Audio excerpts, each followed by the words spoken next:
Hey, what's going on YouTube? I'm making this video on things to look out for before buying an Gen Civic Si. I know for myself it was pretty hard to find a good one. There was a lot of ones that were just beaten up, bunch of junkers basically. So here we go. One of the most important things I would say would be just to do a walk around on the car, make sure that all the body lines are straight, everything paint wise is the same paint color on all the body panels. This one in particular does have some hood spacers, so that's why the hood looks like that. However, just make sure that there are no weird gaps or things of that nature, that all the emblems are there, things like that. Another important thing would be to look at the VIN numbers on the body panels. Make sure that they are there first of all, and second of all, make sure that they are all matching VIN numbers. You can find these here on the fender, on the door.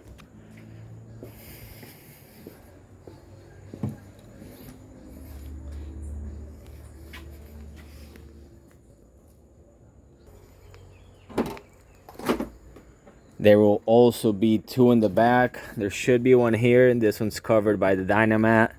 And there should be one here, which I did have my rear bumper repainted, so it was taken off.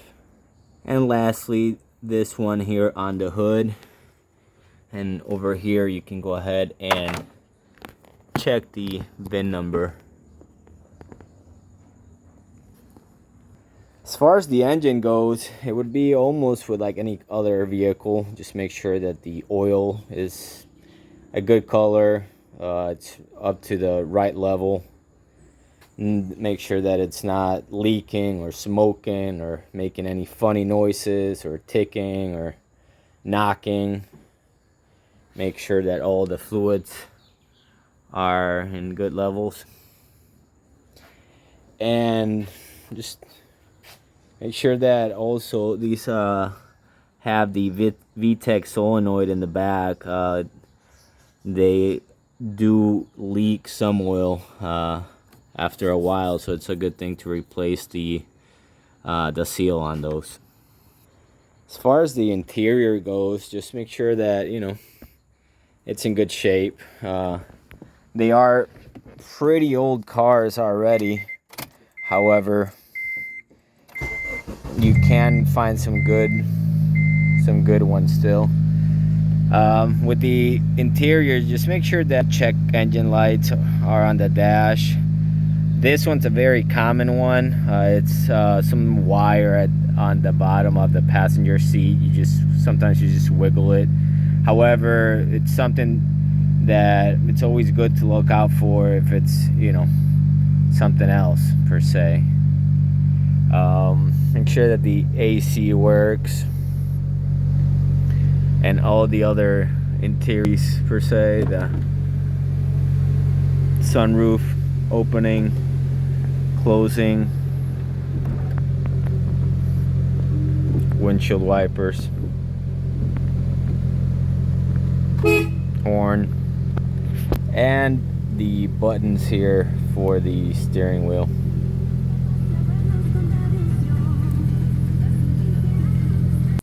An interior plus would be for it to come with the OEM shift knob and also the OEM floor mats. These are not the OEM floor mats. This one's a replacement one. The OEM ones will come with the SI emblem logo right there. And last but not least, just make sure that once you drive the car, take it out for a test drive, that the VTEC engages. It should engage after 6,000 RPM if I'm not mistaken. I should know because I do like to hear the VTEC on it. However, it should be around there, 5,500 or 6,000. And these are notorious for having a third gear grind. That could be caused for a couple of reasons. One of them could be the clutch master cylinder. Another one could be the clutch itself. There's a couple of things, however, just make sure that it's not grinding. Sometimes just with replacing the transmission oil, it will fix a whole lot of it. And you know, just make sure that it's not overheating. No weird vibrations, no weird noises, things of that nature when you're test driving it. So yeah, YouTube, that would be those would be the things that I would say to look out for before buying an 8 Gen Civic Si. I hope you liked the video. Peace.